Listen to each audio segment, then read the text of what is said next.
चलते चलते पहुंच गए हैं सुपर बडी और miss M theme loose parts के एपिसोड नंबर 5 पर। आज का हमारा लास्ट एपिसोड है। पिछले 4 दिन में हमने लूज पार्ट्स जो कि हमारे नेचुरल प्ले मटेरियल्स हैं, फ्री के प्ले मटेरियल्स जो लेने के लिए हमें कहीं नहीं जाना पड़ता, हमने खूब रोमांचक एडवेंचर्स किए और खूब जानकारी भी इकट्ठी करी। हमने पैटर्न्स के बारे में, हमने उनसे लेटर्स बनाए, हमने लूज पार्ट्स का गाना भी तैयार किया। और देखें आज सुपर बडी और मिस एम हमें किस नए एडवेंचर पे ले चले हैं। तो दोस्तों, आज मिस एम सुपर बडी के रूम में आई हैं और इतना सारा सामान देखकर वो थोड़ी सी हैरान और परेशान लग रही हैं। देखिए सुपर बडी को वो क्या कह रही हैं। अरे अरे अरे सुपर बडी, तुम्हारे कमरे में कितना सारा विचित्र सामान है। देखो इस जमीन पे भी बिखरा हुआ है, मैं भी गिर जाती। सिर्फ किताबें और खिलौने नहीं, ये सब और क्या सामान है। आप बिल्कुल मेरी मम्मी की तरह बात कर रही हैं मिस एम।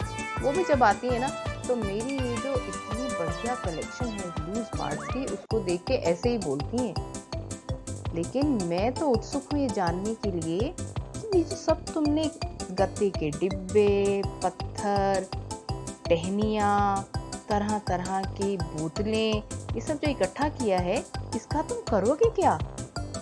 तो मिस एम, क्या इसी को बनाए हम आज का क्यूरियोसिटी क्वेस्ट? तो चलिए दोस्तों बढ़ते हैं और सबसे पहले क्या बोलेंगे? Let's unleash the power of curiosity. हम ये जानना चाहते हैं कि लूज पार्ट्स के साथ क्या हम लोग कुछ रचनात्मक गेम्स, आर्टवर्क, मटेरियल्स बना सकते हैं। इनके साथ हम लोग खेल कैसे सकते हैं? सुपर बडी, ये जो तुम इतने रचनात्मक तरीके से नए नए आइडिया सोच रहे हो ना, कोई भी तुम्हारे इन मटेरियल्स को देख के सोचेगा कि जैसे कचड़े का ढेर लगा है, इन सबको फेंक देना चाहिए। यही तो जादू है लूज पार्ट्स का मिस एम। इन फालतू के दिखने वाले सामान में से हम लोग बहुत बढ़िया खेल खेल सकते हैं। आइए चले आगे देखते हैं कि लूज पार्ट्स के साथ कैसे हम लोग नई चीजें सीख भी सकते हैं। सुपर बडी अपने कमरे में अपने गत्ते के कार्टन्स के साथ कुछ एक्सपेरिमेंट कर रहे हैं, लेकिन ऐसा लग रहा है कि वो थोड़े से एक्सपेरिमेंट करते करते उनके हाव भाव से लग रहा है कि वो परेशान हो गए हैं। अब आई हैं मिस एम। देखिए जरा क्या बातचीत हो रही है इन दोनों के बीच में। मिस एम, ये देखिए ना, ये मैं एक टावर बनाना चाह रहा हूँ गत्ते के डिब्बों से, लेकिन ये बार बार गिरते जा रहे हैं।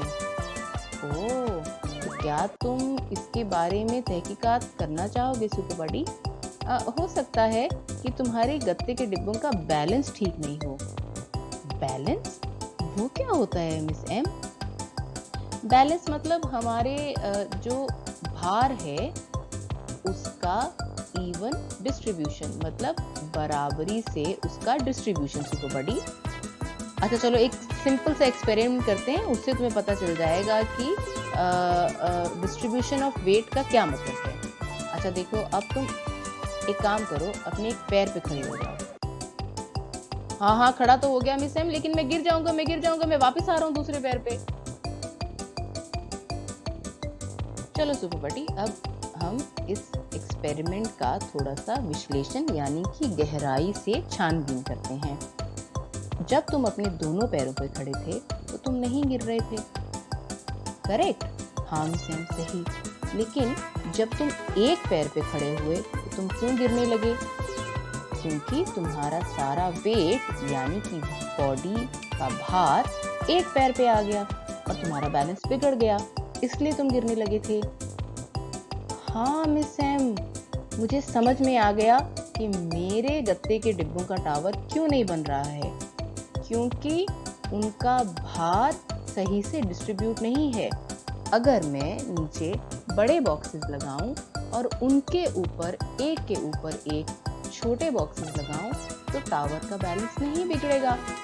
जैसे मैं दोनों पैरों पर खड़ा रहता हूँ तो मैं नहीं गिरता हूँ, वैसे मेरा टावर भी नहीं गिरेगा। देखिए मिस एम, मैंने वो जुगत लगाई और मेरा टावर तैयार है, एकदम सीधा। सबसे नीचे सबसे बड़ा बॉक्स, उसके ऊपर उससे थोड़ा छोटा, फिर और छोटा, फिर और छोटा, फिर सबसे ऊपर सबसे छोटा बॉक्स, और हो गया इवन डिस्ट्रीब्यूशन ऑफ वेट, और मेरा टावर बैलेंस से तैयार है।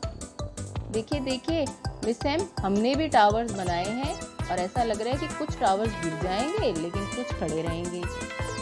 हाँ दोस्तों, आज हमने फिर से एक एडवेंचर में मिलजुल कर जानकारी इकट्ठा करी और हमारा क्यू मीटर पहुंच गया है हाई लेवल पर। Thank you miss M. Learner और केयर गिवर एक साथ बैठकर अलग अलग साइज और शेप के लूज पार्ट्स जैसे कि गत्तों के डिब्बों के साथ बैलेंस का कॉन्सेप्ट एक्सप्लोर करने की कोशिश करें। साइज के बारे में बात करें, शेप के बारे में बात करें, जैसे कि स्क्वायर के डिब्बे, रेक्टेंगुलर डिब्बे, और उनको एक दूसरे के ऊपर रखकर बैलेंस का कॉन्सेप्ट आगे भी एक्सप्लोर कर सकते हैं। क्या आप ये जानते हैं, सिद्धि करण कुमार पटेल गुजरात इंडिया से, उन्होंने 11 साल की उम्र में 623 जेंगा ब्लॉक्स के साथ सबसे बड़ा टावर बनाया था।